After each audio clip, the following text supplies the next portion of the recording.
এই সূরাতুল আসর মক্কাতে অবতীর্ণ হয়েছে। কেন অবতীর্ণ হয়েছে?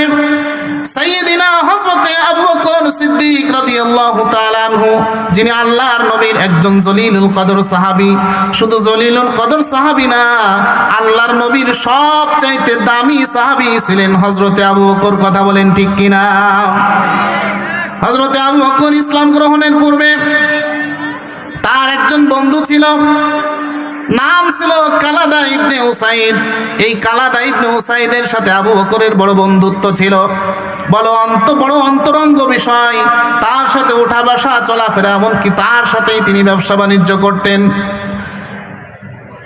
কিন্তু যখন আল্লাহর নবী মক্কাতে দাওয়াত দেওয়া শুরু করলেন, ইসলামের দাওয়াত দেওয়া শুরু করলেন, কালেমার দাওয়াত নিয়ে আসলেন, এ সময় আল্লাহর নবীর এই দাওয়াত গ্রহণ করে সাইয়্যিদিনা আবু বকর তো ইসলামের সুশীতল ছায়াতলে চলে আসলো।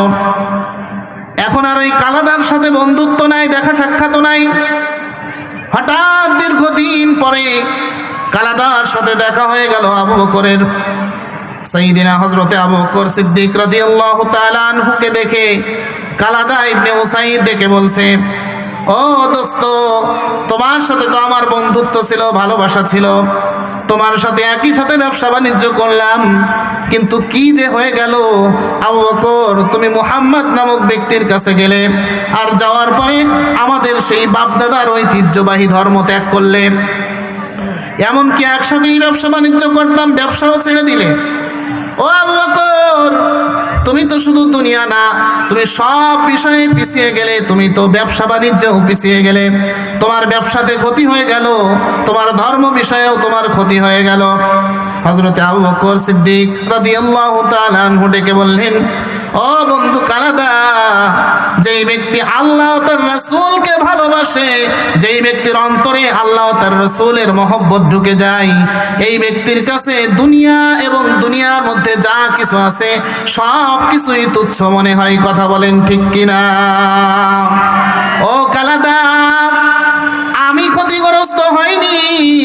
যেই ব্যক্তি আল্লাহ ও তার রাসূলকে ভালোবাসে, আল্লাহ ও তার রাসূলের মহব্বত অন্তরের মধ্যে পয়দা করে, এই ব্যক্তি কখনোই ক্ষতিগ্রস্ত নয়, বরং ক্ষতিগ্রস্ত কালাদা তুমি হয়ে আসো।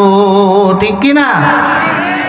হযরতে আবু বকর সিদ্দিক রাদিয়াল্লাহু তাআলা আনহু এই ঘটনা যখন নবীজি শুনলেন, বলে আল্লাহ পাক রব্বুল আলামিনের কাছে আবু বকরের দাম এত বেশি ছিল, বলে এই ঘটনার পরিপ্রেক্ষিতে আল্লাহ তাআলা সূরাতুল আসর অবতীর্ণ করে হযরতে আবু বকরকে আল্লাহ খুশি করে দিলেন। বলেন সুবহানাল্লাহ।